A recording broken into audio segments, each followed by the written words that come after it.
Bret Boone. What a career this dude had. 3-time All-Star, 4 Gold Gloves, 2 Silver Sluggers, bunch of homers. And he is one of the 50 greatest Mariners as they celebrate 50 years of Mariner baseball. And he joins us live at the National Pregame Show. Bret, good to see you as always, man. When you got the call that you're one of the 50 greatest Mariners to come back and celebrate the history of this organization, what was that moment like? No, it's cool. I've been back a lot since I retired, but never in this big of a group. Usually they're bringing us back, and it's the 01 team and that generation guys I played with. I think it's cool. You know, Harry came back, who back in the day, we played together for a minute in '92, but then you get to see the Alvin Davises. The guys from my generation, I love seeing the most. They were my teammates. But then you see the guys from when I retired to present, and the current guys. So it's like you're getting everybody in one spot. It's pretty cool. It was a nice event last night. Got to see a lot of old friends and a lot of old teammates. But yeah, it's cool. And one thing about the Mariners in Seattle, they always put on a first class event.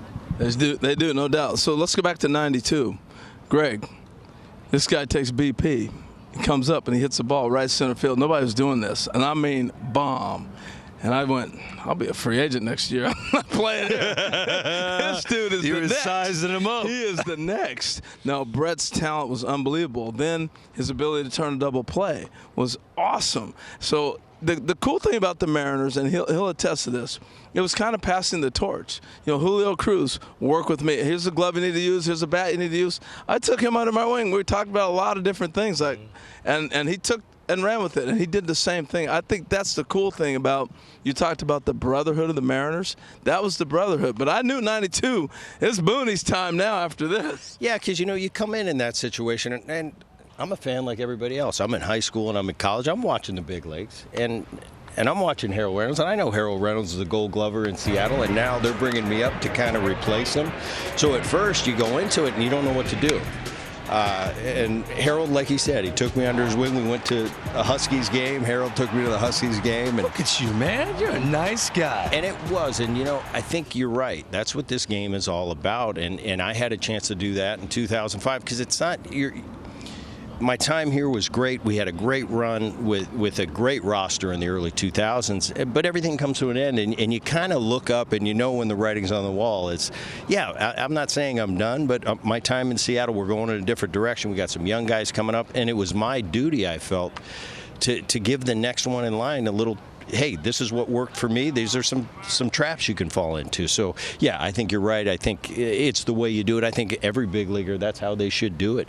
Pass it on, and it's not about I'm gonna keep my job even though I know I'm moving on. Yeah, 25 years ago, you were able to do it at a high level, man. 01, you had 141 RBIs. Your situational hitting, it makes sense that you were brought back to be a hitting coach with the Texas Rangers last year. We're seeing Sal Stewart lead the league as a rookie in RBIs. Are we losing the magic of situational hitting, that the goal is to drive in runs?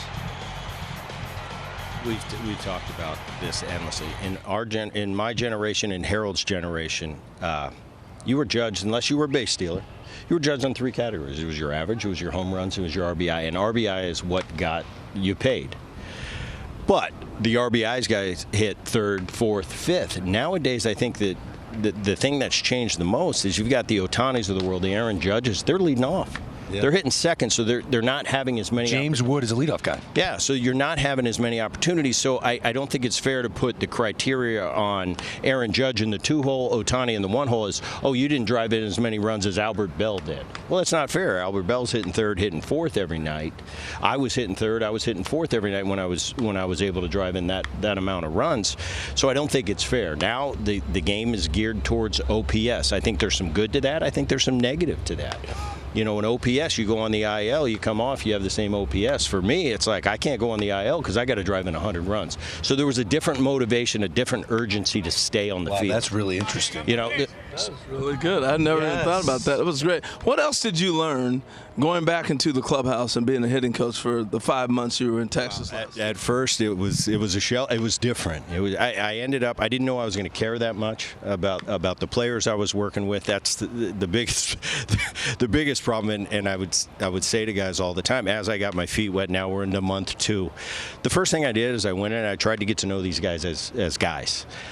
Because as as a person that's in a instructional situation, it's like you can't treat everybody the same.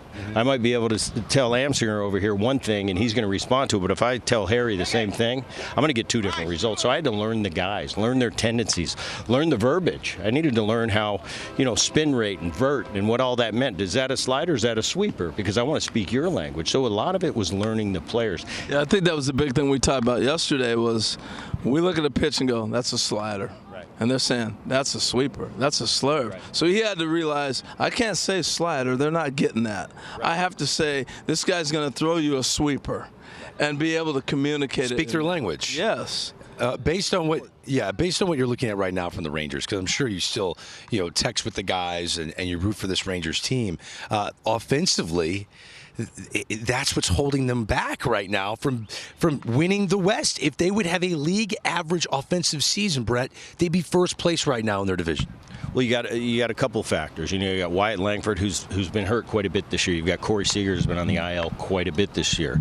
Jock Peterson has really had a comeback season for him from a year ago. The big key to them, and I know it's talked about, but Ezekiel Duran has been great. Had about the worst year you could have last year. I couldn't be more happy for an individual than him. The way he's come back, he's played all over the field. He's gotten big hits for him. Nimmo's been a great addition to that offense. But it's one of those things. You got to get all the guys healthy in the same spot. Corey Seager's, when he's been back, he's had a rough time. For him to be hitting 190, that's rare air for him. He's not used to that. So it's the good thing for them, the good thing for the Seattle Mariner Ball Club, Houston Astros, is the division. You're leading the division right about 500. Yeah. So it's up for grabs. So anybody can take it, and it's going to be an interesting run. I think overall the AL as a whole has been down. Everybody's around 500. There's a couple elite teams, but if you look past that, it's like, wow, who wants it? Everybody's still in it at the trading deadline, including the Tigers. There was 24 teams still in at the trade deadline. There's 24 cities still talking about baseball, and I think that's great for the game.